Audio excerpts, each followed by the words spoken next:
the God who hears us. We have all had experience of God as the personal spirit.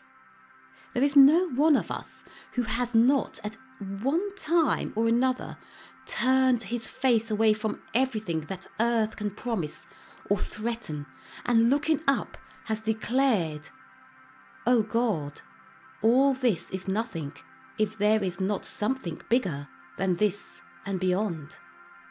Or, like David, we can say in the midst of trouble, "I cried unto the Lord, and he heard me, and delivered me out of all my distress." God acts with perfect freedom, though always within the law of his being.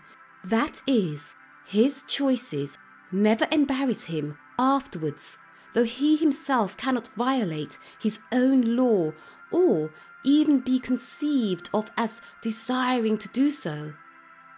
Again, we have only a limited knowledge of things, so that we often make mistakes through the partialness of our knowledge. This brings unhappiness, sickness, and poverty. But God must know all intuitively and at once. Beginning and end are one with him. Then we think of ourselves as distinctly different from other selves, and in a sense apart from them, so we hate some and love others. But God as the absolute self must include us within himself, and could not think of himself as apart from us, but only a part with us. We as selves have a sense of time and space. In absolute being, there can be no time nor space, because space denotes that which is limited, and time denotes that which is incomplete. And God is fully conscious of freedom and completeness. It is apparent, therefore, that while God shares in our experience of thinking, feeling, and willing, still he is never limited as we are. He knows all that is necessary to be known to answer our every problem. He loves us enough to want to answer it. He has sufficient direct contact with us to make his will effective. He is able to do exceeding abundantly above all we ask or think.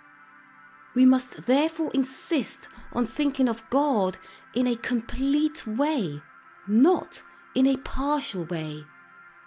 God is personal in that he can and does choose what he shall do, and when and where and how he shall do it. He conceived the whole scheme of the visible creation. He planned the vast system of interrelated worlds and the entrance of man onto the stage of human life. He chose definite areas within the reaches of space wherein he should set universes to evolving and suns to light the farthest reaches of time. He started these suns on their ageless journey and fed the universe with energy to sustain them in their courses. It is quite impossible to have an effective impersonal mind without the personal, whether it be in the case of God or of man, as we have already seen. For we saw that it is of the nature of the impersonal mind to act only on the ideas given to it. Once give the idea or thought to this mind, and it will take the suggestion and go on creating indefinitely. So persistent is its activity that we may count on it from age to age and call it law. Such a law we perceive in the very movement of the planetary bodies of which we have just spoken. There is the law of the attraction, of gravitation, of centrifugal and centripetal force. We speak of the absolute being as he. Of course, the term is not designed to indicate gender, but only person. We simply put into words an idea through the best medium we have and speak of God as He. Our inner concept of Father is not that of gender, but only of protecting love, and so we speak of God as our Father. Our Father which art in heaven. Your heavenly Father knoweth what things ye have need of, before ye ask them. It is my Father's good pleasure to give you the kingdom. He is the Father of mercies and the God of all comfort.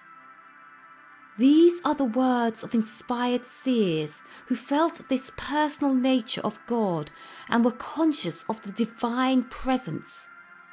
Yet right here we must be aware the mistake of the ages in endowing God with those impossible personal attributes which have made of him a human idol. We need never fear that his will is opposed to our own in our personal affairs. God does not will at all. He places the law at our disposal and becomes our wisdom if we ask it. He will not force his wisdom upon us. If a man asks for bread, he will get bread. If he asks for fish, he will get fish.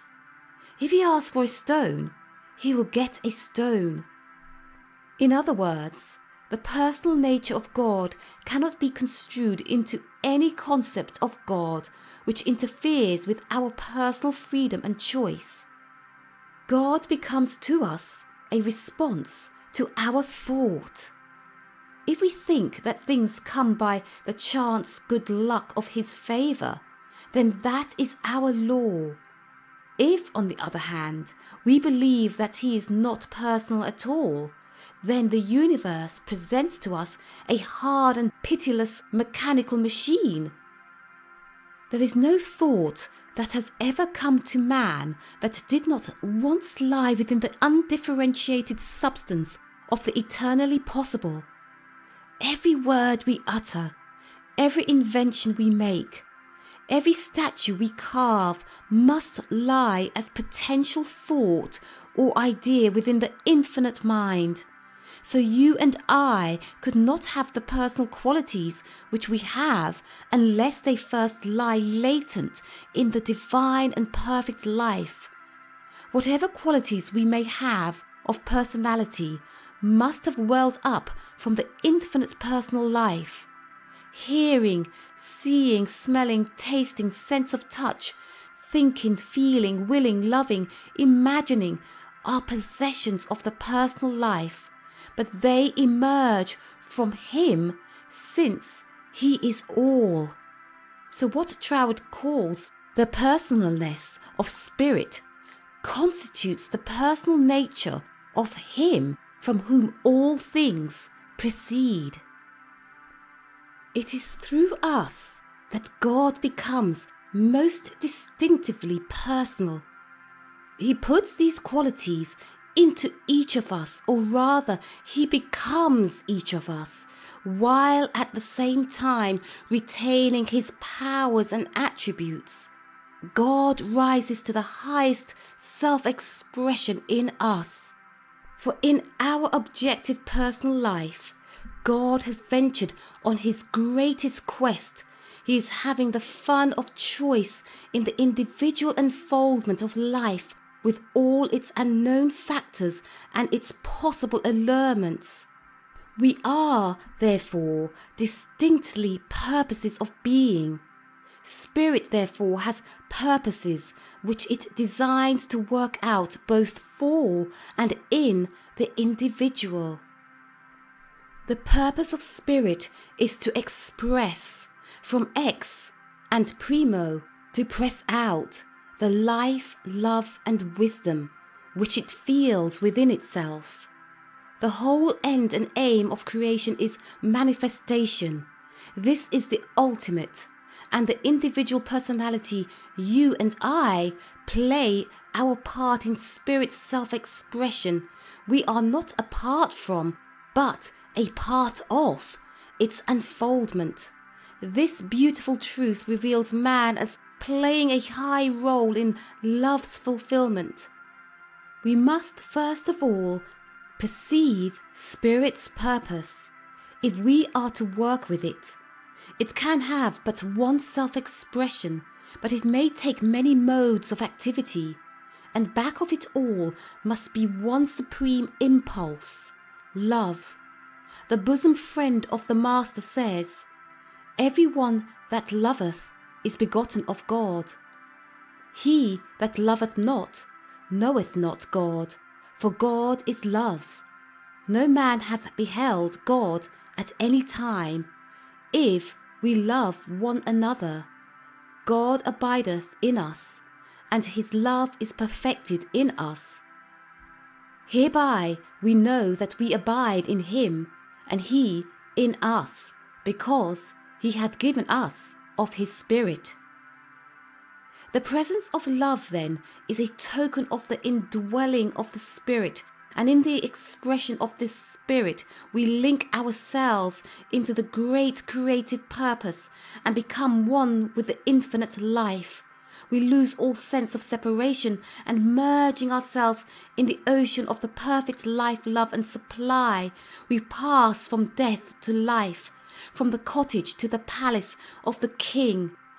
It is infinitely worthwhile then to study Spirit from the standpoint of its purpose and motive.